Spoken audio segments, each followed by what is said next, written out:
చాలా మంది పేరెంట్స్ కి ఇప్పుడున్న సిచ్యుయేషన్స్ లో ఎటువైపు వెళ్ళాలి స్టూడెంట్స్ అన్న పాయింట్ లో డౌట్స్ ఉన్నాయి పేరెంట్స్ కి. స్టూడెంట్స్ వైజ్ గా చూస్తే పర్సంటేజ్ ఉంటే సరిపోతుందా, లేదంటే స్కిల్ అవసరమా కంపెనీస్ కి, ఆ క్వశ్చన్స్ ఉన్నాయి. ఇలా చాలా మందికి మల్టిపుల్ క్వశ్చన్ అండ్ ఆన్సర్స్ ఉన్నాయి. కొంతమంది డైరెక్ట్ గా మిమ్మల్ని అప్రోచ్ అవ్వాలి అనుకుంటూ ఉన్నారు. కోగ్నైన్ త్రూ ఒకసారి మిమ్మల్ని అప్రోచ్ అయ్యి ఏదైనా సజెషన్స్ తీసుకోవాలనుకున్నా, కోగ్నైన్ లో జాయిన్ అవ్వాలి అనుకున్నా, 3 months కోర్స్ డీటెయిల్స్ కావాలి అనుకున్నా అసలు ఏ విధంగా అంటారు, ఎలా అప్రోచ్ అవ్వచ్చు అంటారు?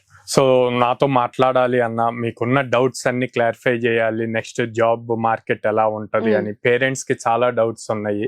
అండ్ స్టిల్ 2025 లో పాస్ అవుట్ అయిన స్టూడెంట్స్ ఇంకా డౌట్ఫుల్ డైలమాలో ఉండి ఇంకా జాయిన్ అవ్వకుండా ఉన్న వాళ్ళు ఉంటారు. అలాంటి పేరెంట్స్ డైరెక్ట్ గా వచ్చి నాతో మాట్లాడాలి అన్నా కూడా రేపు కమింగ్ సండే అండి, అంటే 16th November మన విజయవాడ క్యాంపస్ మొగల్రాజ్పురంలో పేరెంట్స్ మీటింగ్ ఉంది. సో దానికి వాళ్ళు వస్తే నేను డైరెక్ట్ గా మాట్లాడతాను వాళ్ళతో, వాళ్ళకున్న డౌట్స్ అన్ని నేను క్లారిఫై చేయగలను. టైమింగ్స్ అదంతా ఒకసారి కాల్ చేస్తే డీటెయిల్స్ వస్తాయంటారా? ఓకే, డెఫినెట్ గా sir. Thank you sir, thank you so much.